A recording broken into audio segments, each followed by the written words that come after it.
Wrist drop. The effect is loss of wrist extension, loss of extension of the fingers, loss of extension of the thumb. So if you want to win, the only thing you need to do is flex the wrist of this opponent. The moment you flex the wrist of the opponent, his grip is going to become weak and he'll lose. And therefore that's a trick. Flex the wrist. That means you have to make him radial nerve palsy. So that is the importance, to keep the wrist extended. The wrist drop can occur because of the radial nerve injury alone, or the axis nerve, or the damage to the muscle, or damage to the tendons. So any of these things go, the patient will have a wrist drop. So let's have this patient, a doctor by profession, had an injury here, a degloving here. Now looking at this wound, it is difficult to see the extent of the nerve loss. Now if you try to recover and see, okay, I'm going to reconstruct the nerve, we don't know what is the status of the extensor tendon. So you do a nerve repair and suddenly realize, yes, the sensation has come back here, but because there were no muscles, exercise in restoring the nerve continuity was futile. Similarly here, we don't know whether even if you do a muscle repair, will it be able to work? And therefore the patient with injury like this requires surgery more distally. And this is also highlighting the injury to the radial nerve, muscle, tendon axis. Anyway, the injury is here will lead to a deficit distally in the form of a wrist drop, finger drop, and extensor thumb of loss. Incidence of fracture shaft humerus leading to radial nerve injury is approximately 15%, and out of this 15%, 95% will recover in 3 months to 68 months, in few years time. The problem is 95% will recover, 5% will not recover, and 3 months to 68 months, 6 years, can we wait that long? And therefore this talk is about this group, the patient who will not recover or cannot wait for such a long time. It depends on 3 things: clinical examination and associated imaging and electrophysiologicals. So what is the clinical examination? Examination, I am again saying, you do examination to see what is lost and what is remaining. It is what is remaining is going to compensate for what is lost. So always a very simple thing, palmaris longus. Always see, is it there or not? So clinical evaluation, and what is going to be compensating for the radial nerve will be coming from the median nerve or the ulnar nerve. So therefore you have to evaluate all the 3 nerves innervating the muscles of the hand. Of the 3, the most important in the radial nerve is the brachioradialis.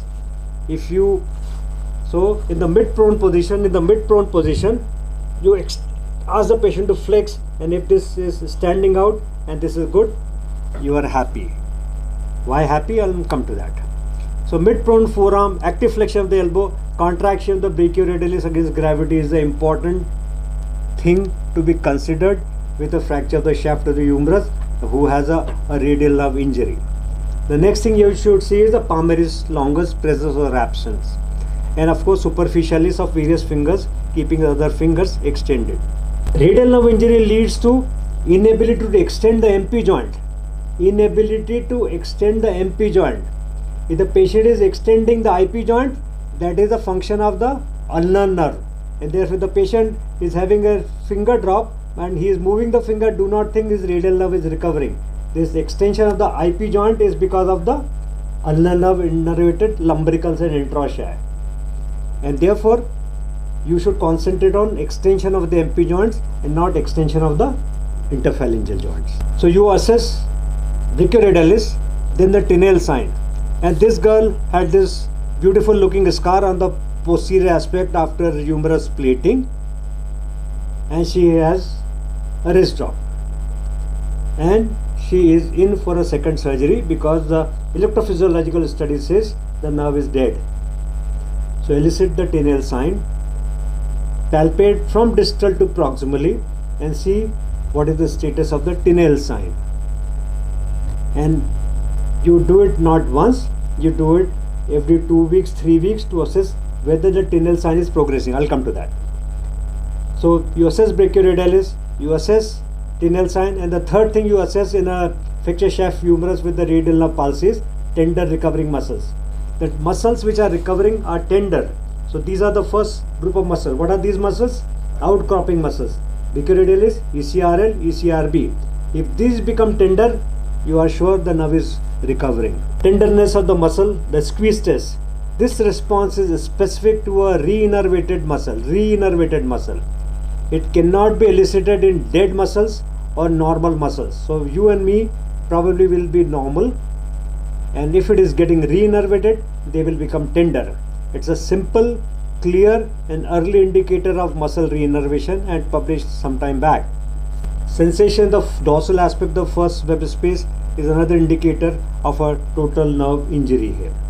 Evaluation, you may do an X-ray, but not that it makes a great difference.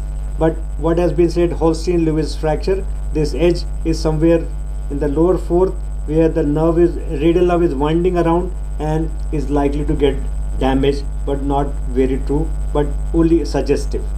If you have a patient with the radial nerve palsy following a fracture shaft humerus, is primary exploration necessary? The article says you wait for at least 4 to 5 months before you think of surgery.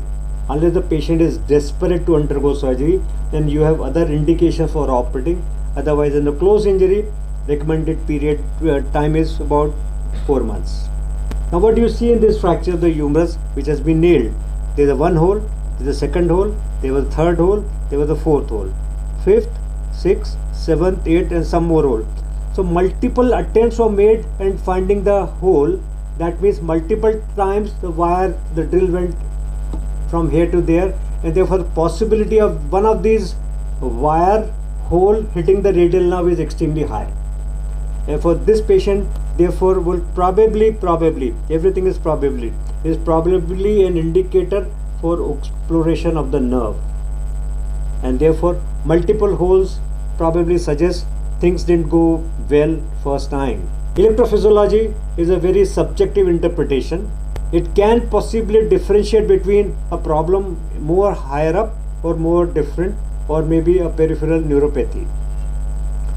The moment the interpretation is subjective, errors creep in and leading us to make erroneous interpretation and erroneous diagnosis and institution of treatment. For initial several weeks, the test is of little benefit and cannot differentiate a lot of things, and therefore you wait for at least 3 weeks after you have found the patient has a radial nerve injury before making any comment, and this would become a baseline if you are going to do subsequent tests again.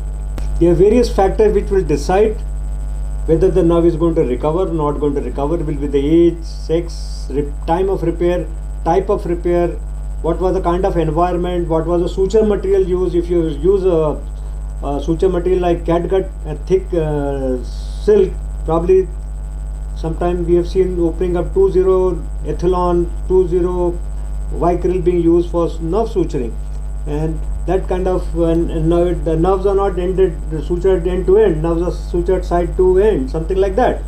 So these are all going to decide whether the nerve recovers or not. And smoking habits, you can treat them conservatively or operatively.